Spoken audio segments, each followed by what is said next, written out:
lah dieuna waya begunaha iwaja nyana terus-terusan dakwah neangan jalan-jalan anu sasar mengkolkeun tina bener kana sasar nyana terus-terusan ngondisikeun urang ge aya anak sia ieu tujuan deka mana bangun naon kitu ngaranna maka samping bebas kula mah deuk mondok bae neuk mondok ka mana deuk mondok ka ditu bae kula mah hayang ngaji bae sakola bae sakola ulah mondok engkene sia hese teu boga ijazah mah hese dahar sia tah eta kolot waya begunaha iwaja batur deuk lurus ka Allah dipengkolkeun sakola eta ge termasuk jahanam tah kolot je mang waya begunaha iwaja eta batur deuk masantren hayang nyaho ka Allah hayang nyaho ka Kangjeng Rasulullah melalui kitab Al-Quran.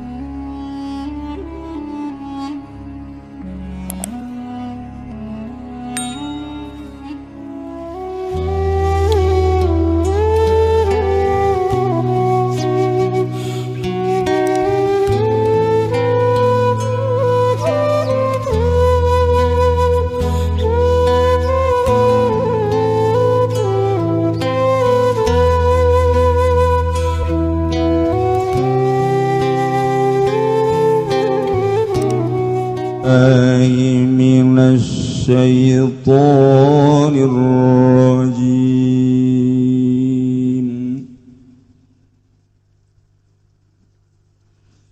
بسم الله الرحمن الرحيم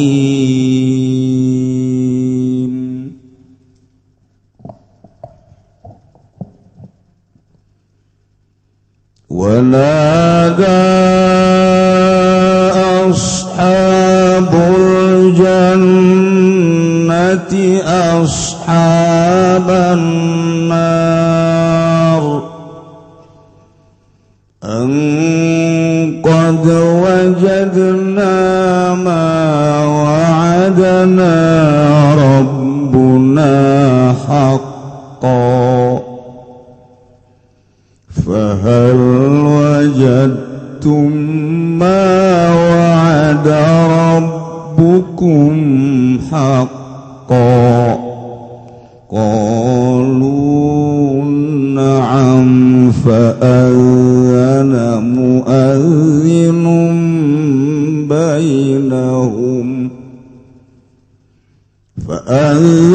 مؤذن بينهم اللعنة الله على الظالمين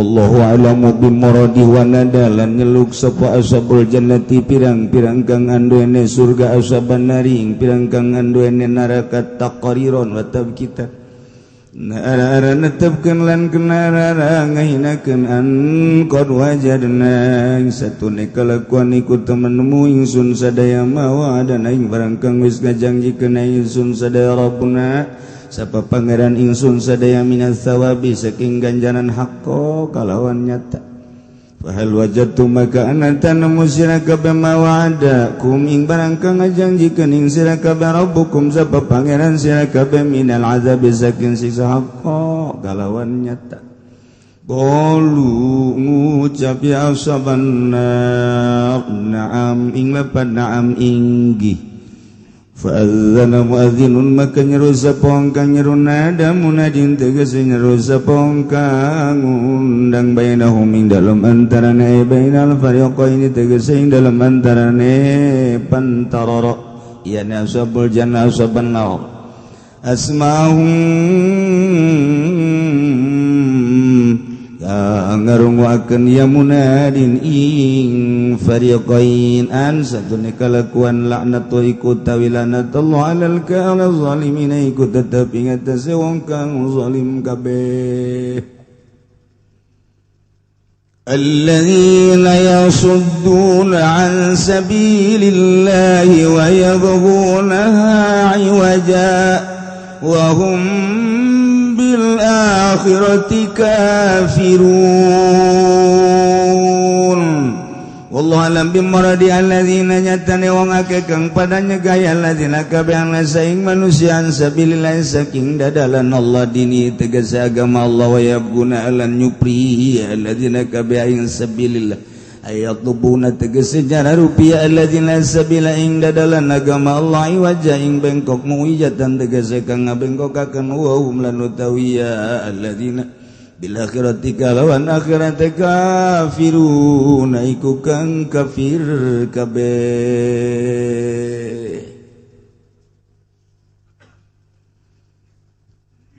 Masih keneh terusan ayat nu kamari di mana kamari teh ahli sorga teh dibejaan ku malaikat. Wahai jelema nu iman, wahai jelema nu iman tur amal soleh, antil kumul jannatu uristumuha bima kuntum ta'malun. Ulah asa-asa syuk geraga ditutuh sorga nu geus disadiakeun jang maneh jung gera-gera ulah di darieu bae ribet. Gera berangkat berat. Mana pimpinan kapilah namana ya? Itu ayat. Ayo gara-gara benderana gara berangkat. Ayo guys berangkat kabeh ka sorga. Masya Allah. Dipimpin geus puguh ku Sidina Abu Bakar Siddiq, ku Sidina Umar, ku Sidina Utsman, ku Sidina Ali, Sidina Hamzah. Berbagai sahabat-sahabat kabeh berangkat mimpin para penganut-penganut. Dilanjutkan ku para kitu aulia-aulia Allah geus puguh al-aimatul arba'ah Imam Syafi'i, Imam Maliki, Imam Hanafi, Imam Hambali berikut pengikut na berangkat ka surga jeung anu nuturkeun anu iman jeung amilus sholihat tuluy kabelah diana ku para wali-wali sanga ayo terus wah cenah aing adena geus jarah. Bagelah sia geus. Wah, berarti aing teh ngeangan cenah bandaran. Salat henteu. Jarahna ge teh salat. Emang sia bisa teh salat gitu aing mah jarah ge neangan peperet. Sugan bae aya sakorsi. Teu mah lain zarah tanu kosi dagang melalui zarah. Dagang melalui umroh, dagang melalui haji. Dagang tah mah kosi itu. Haji ulah, itu sandung ulah. Pana tuh cenah kitu amat, aing mah kitu bae aja. Ieu teh kudu ku batu masalah we geus pokona. Teu dagang, teu mantak balalangkrut ge. Boga pondoknya na aju ngadirikeun yayasan umroh bangkrut pondok. Sebab niatna ge lain dek ngaluhurkeun agama dagang. Kabehan henteu aya hiji dua nu bebeneran kula ieu deka Mekah geus aya tu jamaah nama lantaran ieu jamaah perlu pembimbingan besi salah toapna besi salah engke saina jeung sajabana kiai mah diberangkatkeun ku kula eta bae pangbimbingkeun nya oh tu teu nanaon geus kos kitu mah niatna karena Allah masalah teh kos kitu mah ngaji keneh aju ulah nanyakeun ieu sabaraha pina asal geus pi bae dagang ngaran. Asal geus pi bae dagang ngaran. Ulah nanya-nanyakeun ka situ geus pokona bae ieu mah karunya ka masyarakat bisi teh nyahoeun ketoap batur mah kakenca nyana kakatuhu. Tabrakan kan. Sai kudu mah disopah heula ka marwah nyana mah ti barwah ka dibabalik jadina. Bisi kos kitu doang. Ke bisi kieu deui di ditu naon jumroh batur mah di Aqobah wusto nya nama asal eta lancuh bae jeger lain masjid emeng besi kitu doang tak dituduhkeun ayo atuh gitu karena Allah masalah ngaji ngaranna dah sik malaikat antil kumul jannatu surga wahai jelema nu iman tur amal saleh berangkat surga nu bagian maneh geus jelas ditambahan deui ku kafir-kafir anu jatah surgana ku ari jelas-jelas moal kunyana diwariskeun ka maneh uristumuha dua urang boga tempat deui masyaallah bokingan urang asli hiji jeung warisan ti kafir-kafir wah rajas. Waduh, lamun teh mah satempat aya 70 widadari sedengkeun tempat ieu 70 kali 70. Wah, teu bisa ka mana. Gugulingan di susu widadari urang.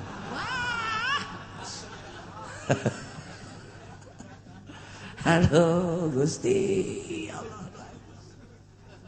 Masyaallah. Kuari mah ahli sorga geus cicing di sorga, ahli neraka geus cicing di neraka. Geus masing-masing tempatna kuari mah.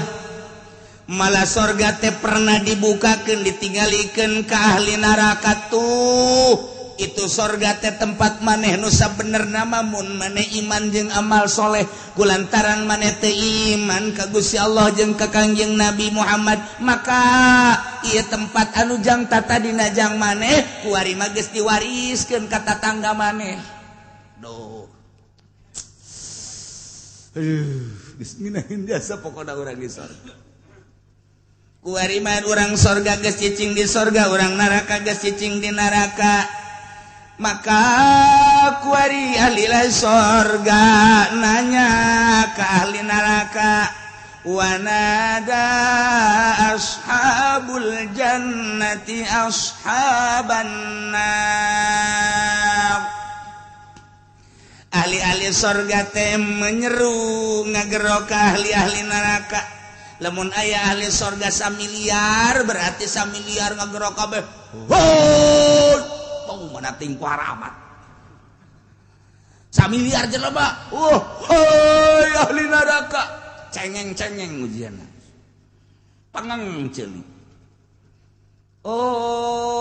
didinya teh lain kudu kabehan lantaran bahasana ge ashab teh jama kapanggih jeung jama aljam jama di mana muqabalah jeung jama iza kubila lil jami maka tuh siat maknana tengke di warna-warna dibagi-bagi carana mungkin kelompok itu ngomong ke ahli surga mungkin kelompok ieu ngomong ke ahli surga mungkin deui saurang-saurange ngomong ka jelema anu kunyana diwauhan keur di dunyana henteu lain bareng kabehan ngomong sakumaha abri kan jeung polisi lamun geus siap kabehan siap dan ngomong kabeh bareng teh aya kelompok itu kelompok ieu aya saurang-saurang nah ieu bahasana jama kapanggih jeung jama nada ashabul jamaah ashaban nar aljamu idza kubilat lil jam'i maka tuziat maknana engke bakal diwarna-warna berarti mungkin per kelompok mungkin perorangan nah bisa saurang kapanggih jeung saurang deui. Aya jelema ka sorga ku ari kapanggih jeung ahli neraka babaturanana Tedi sia di neraka aing di neraka Ted sia kunaon ieu di neraka kunaon pan sia keur ieu aduh jeung aing babaturan keur di dunia kok di neraka sih kredit ada geus puguh tabakan kos kitu tamata ieu mah jeung kafir baheula teh keur di dunia teh urang wau kasih engko material ko ahut ya tadina urang nyokot paralon kanyana nyokot kayu kanyana nyokot engsel kanyana bahkan sok ngobrol ai prak di akhiratna urang maka sorga si ahut maka neraka kok di neraka iya. Kenapa kau neraka ya nggak iman? Waduh kok, aduh, di neraka ya panas ya, jangan ngomong. Aduh, atau Presiden Gus Dur kapanggih ke jeung Presiden Clinton baheula kungsi ngobrol wauheunnya nama, jeung George Bush wauheun jeung George Bush, engke kan Gus Dur ka sorga, Clinton ka neraka, George Bush ka neraka. Jeung berbagai-bagai nu ka neraka kafir kan disapa ku Gus Dur. Hei Clinton, dadah. Sini. Come here.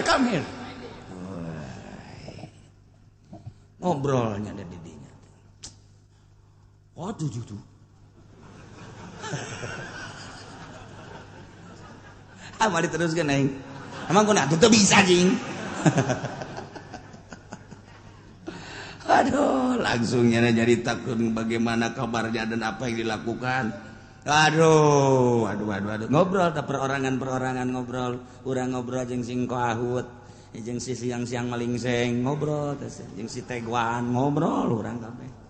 Nah, jeung kafir-kafir geus jelas-jelas ahli neraka atau babaturan orang ngejawara tadi nyabu bae keur di dunia nanti. Waduh, teu eureun-eureun nya.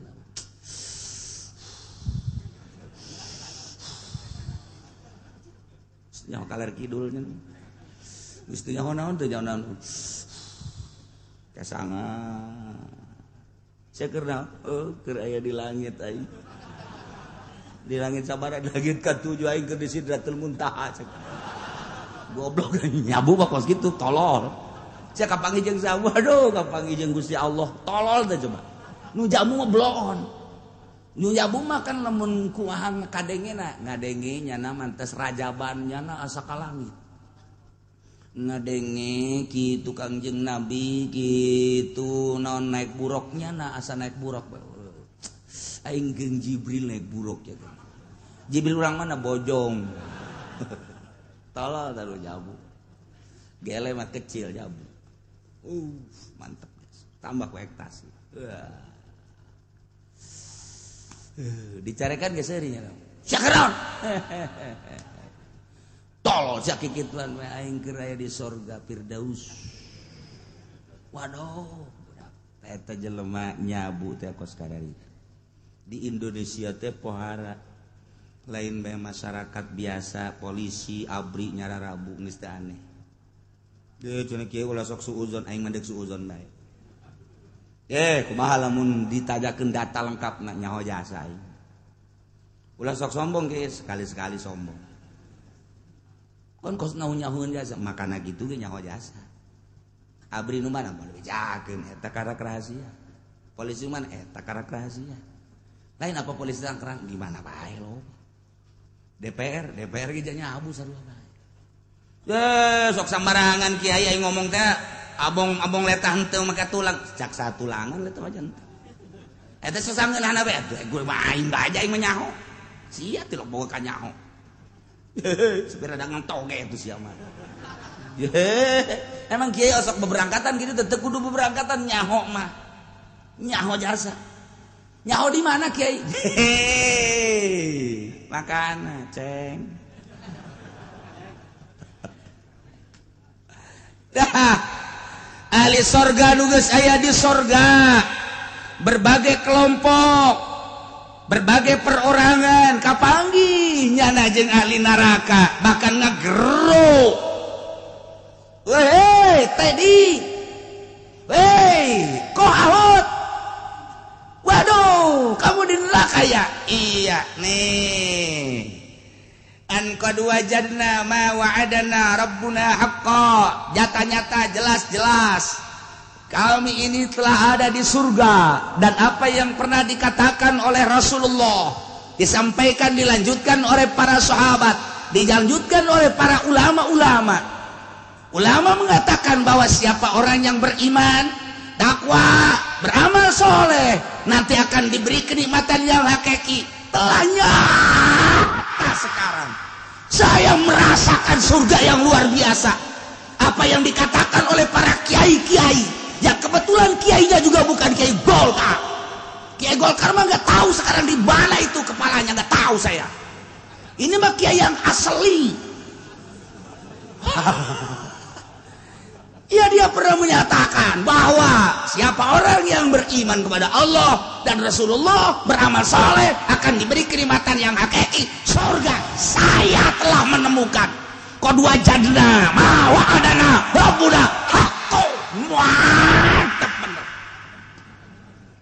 Bukan sekedar mantap, mantap. Ada apa sih itu di sana itu? Wah, tete banyak bener tete.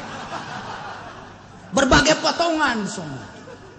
Udah pokoknya enak sekali dah. buah-buahan banyak di sana, kendaraan luar biasa. Oh, pokoknya mah pengen minum, kita pengen air apa juga ada. Yang namanya bir Manson itu mah kecil. Di sana di surga yang saya rasakan luar biasa banyaknya. Wah, pokoknya mah susah nyeritainnya. Sebab apa? Dulu kan Kiai mengatakan kalau Muludan Rajaban, dia selalu mengatakan siapa orang yang beriman dan beramal soleh, surga bagiannya. Di sana akan menemukan kenikmatan yang hakiki. Saya sekarang sudah merasakan angkot wajadna alaih. Saya telah merasakan ma wa'ada rabbuna haqqo, nyata-nyata. Yang mau saya tanyakan, fahal wajadtum ma wa'ada rabbukum haqqo? Apakah engkau juga menemukan apa yang telah dijanjikan oleh Allah, oleh Tuhan, bahwa setiap orang yang tidak iman, tidak beramal soleh akan masuk ke neraka? Ini sudah menjadi kenyataan apa enggak? Nyana ngomong kolu naam. Apa yang engkau telah tanyakan tadi, bahwa kenikmatan yang hakiki bagi orang-orang yang masuk surga engkau telah merasakan. Kami pun telah dijanjikan oleh Allah dulu waktu di dunia. Kami telah mendengarkan para kiai ceramah, orang yang beriman kepada Allah, beriman kepada Rasulullah Muhammad, itu nanti akan diberi surga. Kebalikannya, ketika tidak beriman dan tidak beramal soleh akan dimasukkan ke neraka. Jelas kami sekarang telah ada di desa neraka. Oh, kamu udah di desa neraka? Iya. KTP-nya nomor berapa sih? Jangan ngomong KTP, gue panas nih. Ke saya di neraka. Kenyataannya sekarang telah ada jelas. Ucapan-ucapan para kiai dulu mengatakan orang yang tidak beriman dan beramal soleh akan masuk neraka. Saya sekarang lagi di kulub-kulub. Apa itu kulub? Itu yang gelotrok-gelotrok gitu. Masya Allah. Aing pohoan bahasa Melayu. Sika jawan ku bupati ka aing diondang teh yang poho tambah poho. Maka geus jelaslah ahli sorga nyaritakeun kanikmatan anu dirasakeun di sorga. Kitu keneh pertanyaan jang ahli neraka. Ku ahli neraka dijawab muhun, jelas jasa geus kapanggih ku ari maka nyeri siksa nu aya di neraka teu bohong. Fa'adzana mu'adzinum bainahum al-la'natullahi 'alal zalimin. Maka tidinya lah begitu aya ucapan antara ahli sorga jeung ahli neraka. Silih tanya silih jawab, celengkeung aya malaikat nyarita. Fa'adzana mu'adzinun ayanada munadin bainahum. Malaikat nyarita, wahai ahli surga, wahai ahli neraka, perlu diketahui al-la'natullahi 'alal zalim. Laknat Allah, siksa Allah ditimpakan, dirasakan, diberatkan ala zalimina, untuk orang-orang yang zalim. Tinggal ngahep-hep bae ahli neraka. Di neraka ngadengikeun omongan malaikat. Nu mana nu zalim teh? Alladzina yasudduna an sabilillahi wa yabghunaha 'iwaja wa hum bil akhirati kafirun. Jelema-jelema anu menang laknat Allah nu ditibakeun diberatkeun ka jelema nu zalim teh ieu jelema nu zalim teh waktu di duniana. Alladzina nyaita jelema-jelema yasudduna nasa an sabilillah, anu nahan ngalarang manusia tina jalan ka Allah. Nyanana geus teu daek iman ka Allah ka Kangjeng Rasulullah, di samping eta ngahalangan deui kanu deuk iman. Aya sekelompok manusia Kristen agamana anak nama hendak asup Islam disiksa kunyana. Ieulah jelema alladzina yasudduna an sabilillah. Awas kamu masuk Islam. akan saya siksa kamu. Tidak lihat kamu nih, bapak nih, lihat nih. Mamahmu, lihat mamahmu. Kita udah kadung nyembah ke Yesus Kristus. Dia itu Tuhan. Dia dilahirkan di Yerusalem. Dia Tuhan itu. Kamu jangan sampai salah. Pak, itu Tuhan dilahirkan di Yerusalem. Sebelum dia lahir siapa sih Tuhannya? Jangan ngomong gitu lu. Gua malu ntar. Pokoknya Tuhan aja itu dia. Ya kan dia dilahirkan dulu 25 Desember. Walaupun itu kan dimasalahkan oleh Paus Benediktus. Dia menyatakan karena dia sudah masuk Islam. Sebab dia adalah meneliti bahwa menurut Paus bohong itu. Bahwa Yesus itu lahir tanggal 25 Desember. Itu bohong. Saya sudah teliti. Dari kebohongan itulah maka saya masuk Islam. Yesus itu bohong. Eta Paus ngomong setelah masuk Islam.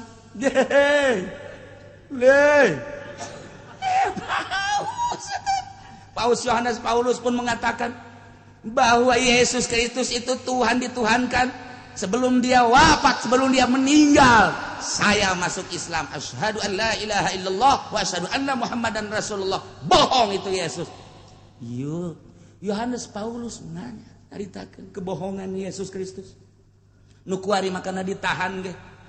Paus Benediktus eta karena menyatakan kebohongan Yesus Kristus. Nah, saya mau masuk Islam aja Pak ya. Jangan! Da kadong, tahu kadong lu. Itu bahasa Cengkareng tuh. Da kadong lu, Tuhan kamu itu Yesus. Dia dilahirkan di Yerusalem. Iya. Itu Tuhan. Tuhan, sepakat semua orang. Jadi dulu itu mengadakan konferensi bahwa dia adalah Tuhan. Jadi eta nyieun Tuhan teh konferensi muncak urang mah di MPR gitu. Blonnya. Blon. Jadi eta benang ngajukeun masyarakat bahwa Yesus itu adalah Tuhan. Itu sebelum lahir siapa Tuhan, jangan ngomong gitu lu. Gua susah kalau gitu tuh. Susah gua juga. Gua juga gak tahu itu sebelum Yesus Tuhan itu siapa, enggak tahu. Katanya si Allah. Tolol tuh coba itu. Tapi lu kalau coba-coba lu keluar dari Islam, lu gua siksa lu. Lu kan anak gua siksa dah. Pokoknya mah kalau enggak kasih makan, enggak sama sekali. Kalau suruh makan, makan terus lu. Sampai mejen lu. Apa itu mejen? Nah, itu bahasa orang pondok mejen tuh. Ya tahu kamu mejen. Itu bahasa pangjore-jorena bahasa mejen.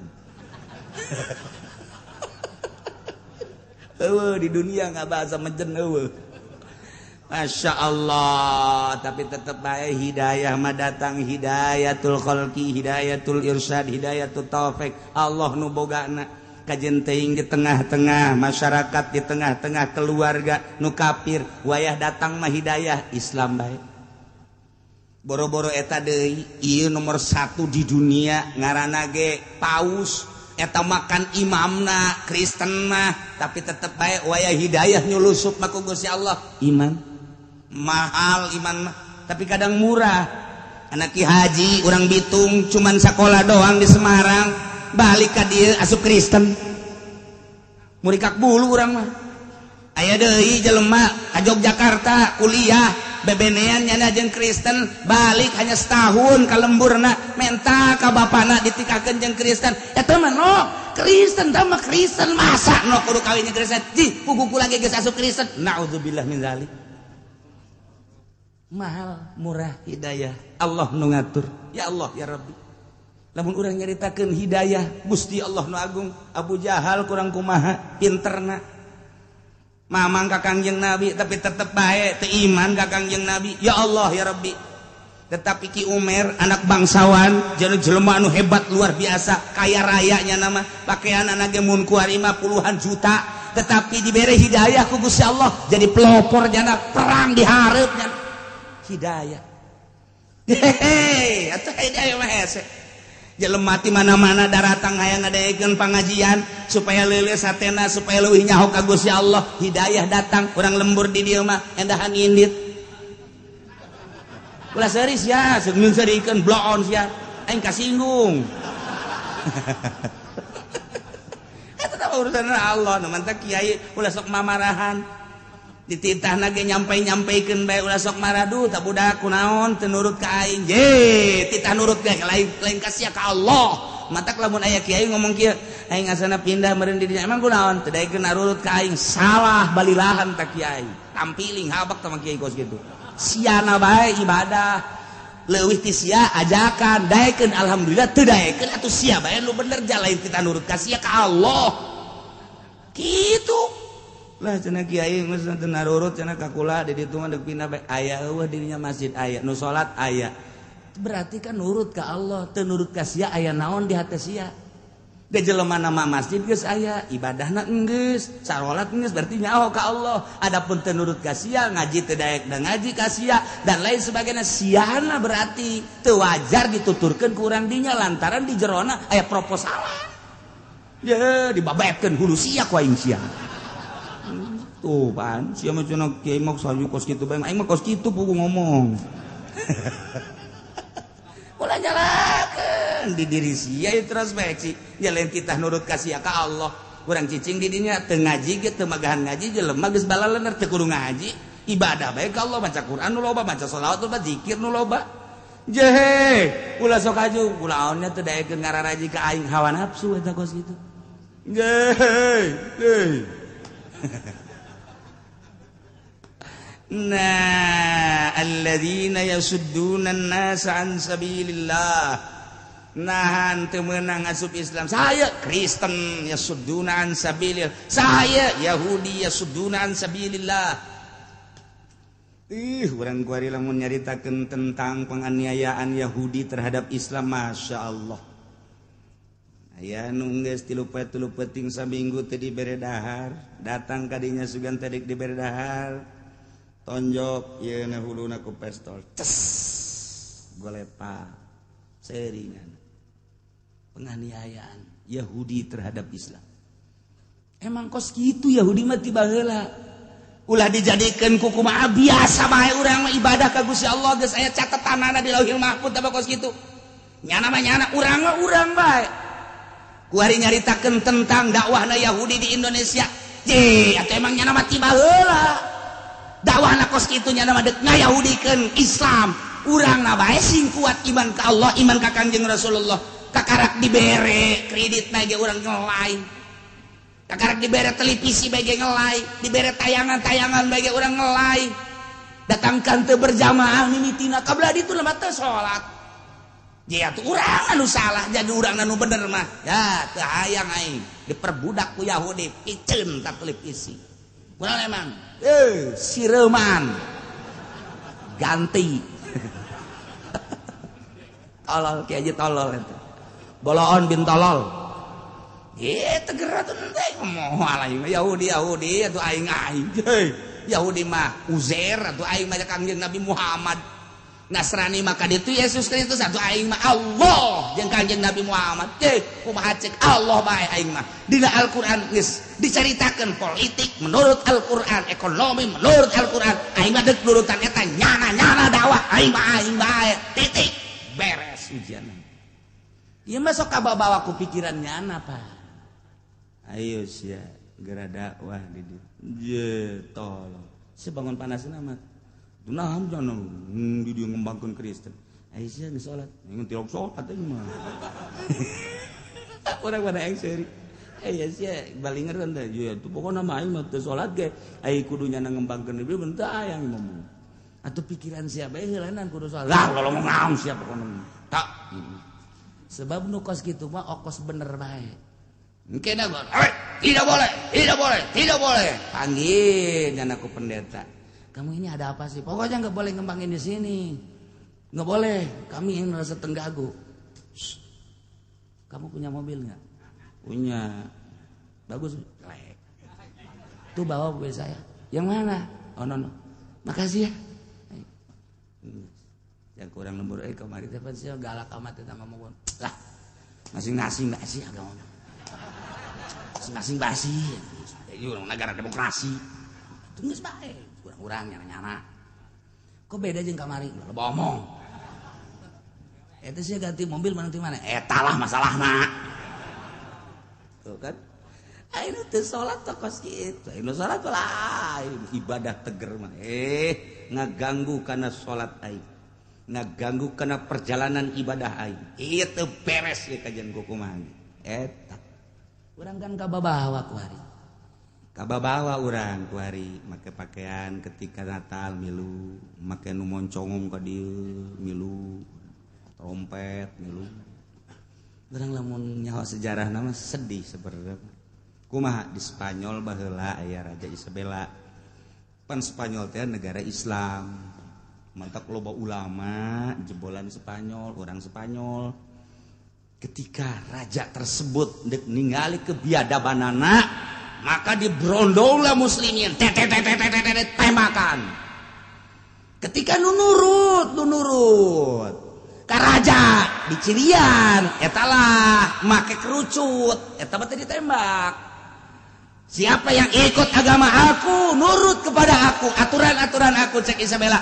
Inilah tandanya di pakaian kopea eta kerucut. Nah eta mah diamankeun ku nyana. Ieu mah yo anu tetep bae ka Allah, ka Kanjeng Nabi tembakan.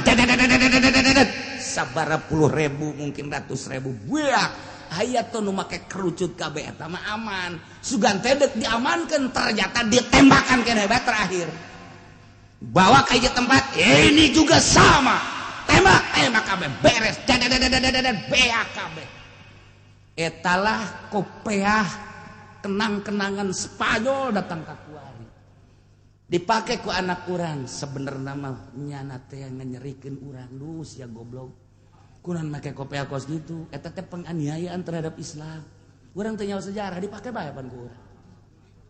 Anak urang dibelikeun nyok. Oh, aja pamajikan urang, milih hiji deui cenah jang di dieu,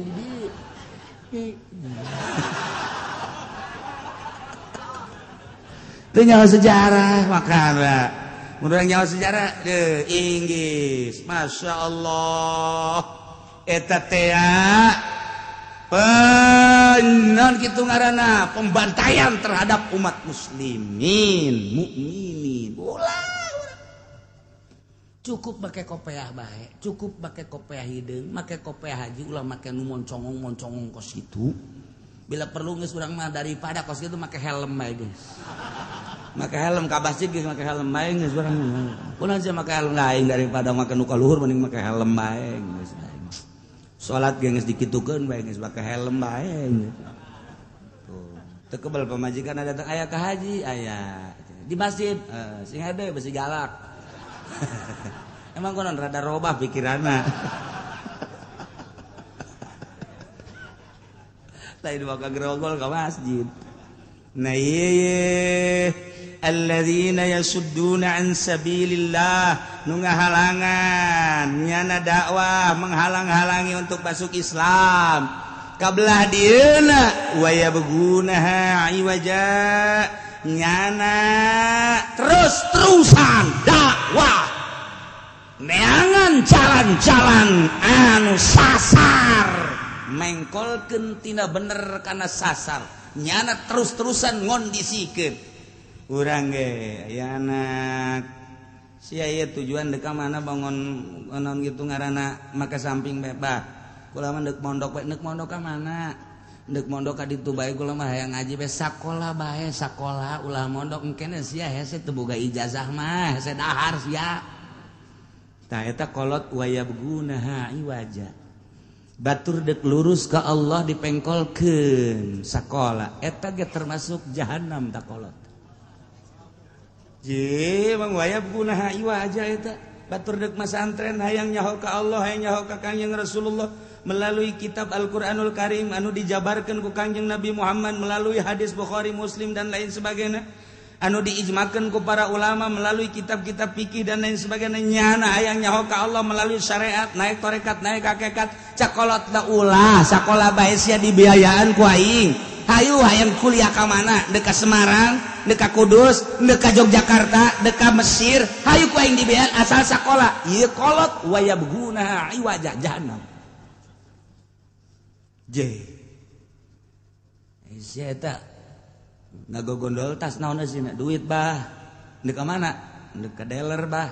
Maksudna ndek meuli mobil sabar duit eta aya meureun 270 mah ieu yang meuli ieu anak kijang di Nopa heuy ai sia ku kabalinger teu kudu digogondol duit cukup mawa DP bae kredit zaman kuari mah sia ulah make cash kos kitu ye di pangajian ge Ki Uci cenah kudu cash bae ulah ngadegeun Ki Uci moal maju sia ngadegeun Ki Uci mah ortodok Ki Uci mah ulah ngadengekeun geus sia maning kredit bae duit nu sawarena pake usaha jadi sia mobil boga per bulan katutup usaha sia ieu kolot wayabgunaha iwaja jahannam eta ih anak dekat sorga ayang boga meuli mobil teh jang zarah jang ngaji lah nek dikeskeun bae ja acara kredit tah haram nu model kos kuari lantaran dua akad antara cash jeung kredit beda harga kecuali anu saakad cash jeung kredit akur bae ieu mah kan beda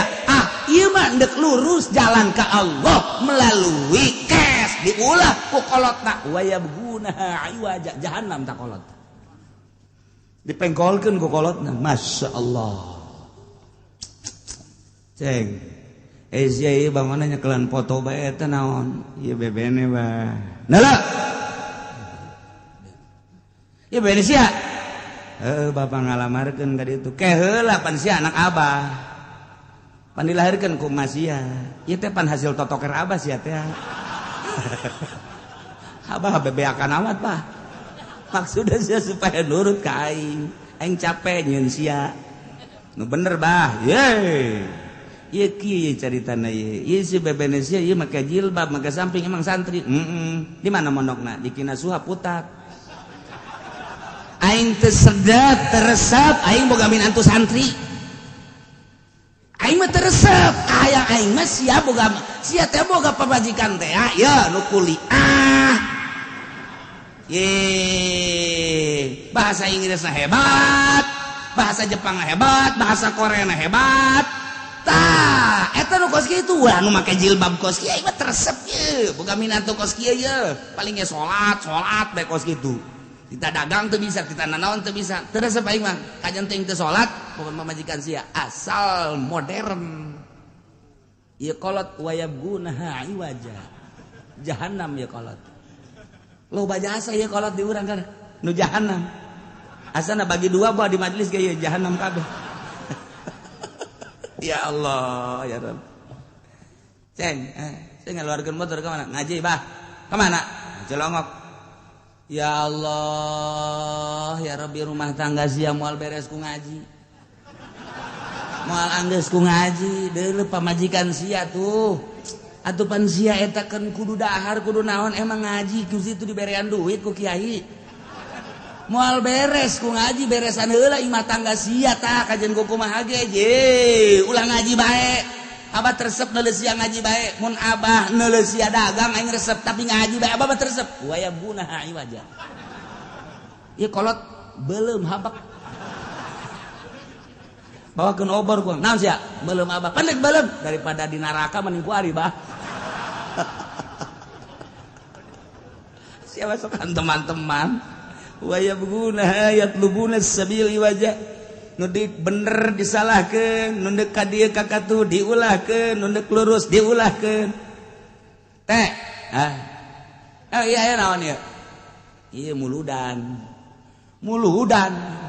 bidah teh sok macem-macem segala muludan segala naon nyaritakeun Kangjeng Nabi kan lah geus teu kudu muludan ya di dia ya tah teu kencan muludan geja salat biasa sagala biasa ini muludan gandeng ngakeun muludan sagala rupa ieu mah kokolot lembur ngakeun muludan supaya rabat tambah cinta-cinta ka Gusti lah bejakeun geus teu kudu muludan wayabgunaha iwaja jahannam tah budak jahannam usir habak jangan kos gitu ya brak usia diusir beneran wayabgunaha iwaja nu loba jasa ieu mah nu wayabgunaha iwajana nu mengkol-mengkolkeun nah anak kamu ini cita-citanya pengen jadi apa letik kan saya cita-citanya pengen jadi ustad jangan jadi ustad jangan coba jangan apa jadi apa saya pengen jadi kiai bah jangan nggak bagus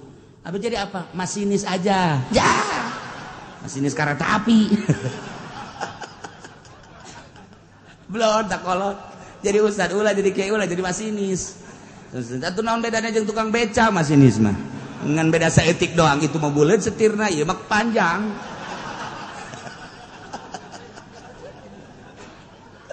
Ya Allah, ya wayab gunaha iwaja. Ya Allah ya Rabbi. Neng. Ya kakak kieu neng. Naon? Jaimah geus teger mobil atuh geus aya 3-4na perusahaan geus maju Quran kan nitah nyandung.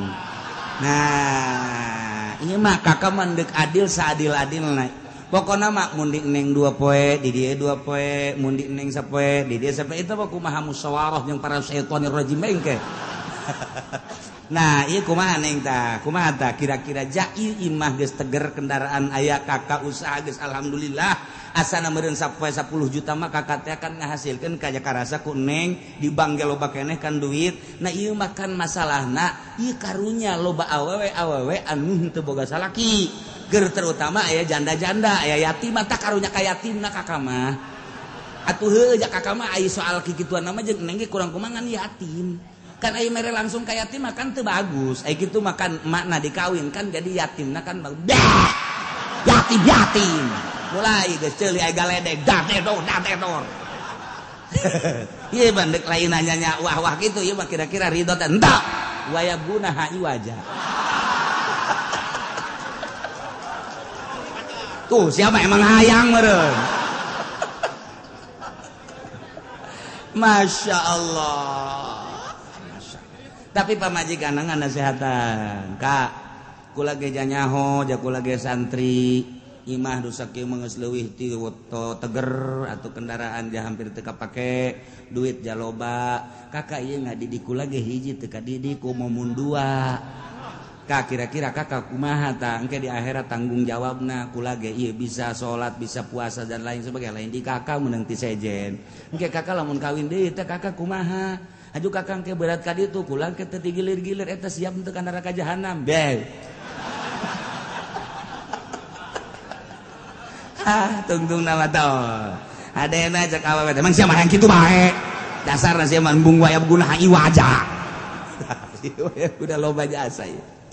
Mengkol-mengkolkeun jelema tina arah nu lurus ka Allah ka Kangjeng Rasulullah dipengkolkeun walaupun undek pesantren dipengkolkeun sakola walaupun undek kes dipengkolkeun kana kredit walaupun nu cita-citana yang jadi bagus dipengkolkeun dan lain-lain sebagainya cara dagang nu bagus mah kieu dipengkolkeun ku urang ku cara Yahudi di Islam kudu kieu dipengkolkeun ku urang ku cara Nasrani dipengkolkeun ku urang ku cara kafir wayabgunaha iwaja iyalah jelema anu zalim.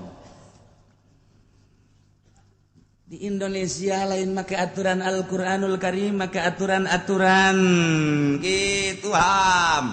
Nah iyalah negara geus mengkolkeun anu urang deuk ka Allah urang deuk ka Kangjeng Rasulullah mampu lain mampu deui lain lalagan tapi kan dihalangan lah ku saanu ngahalanganna malah bejakeun si eta bae pokona malah. Nah ieu pemerintah urang teh wayabgunaha iwaja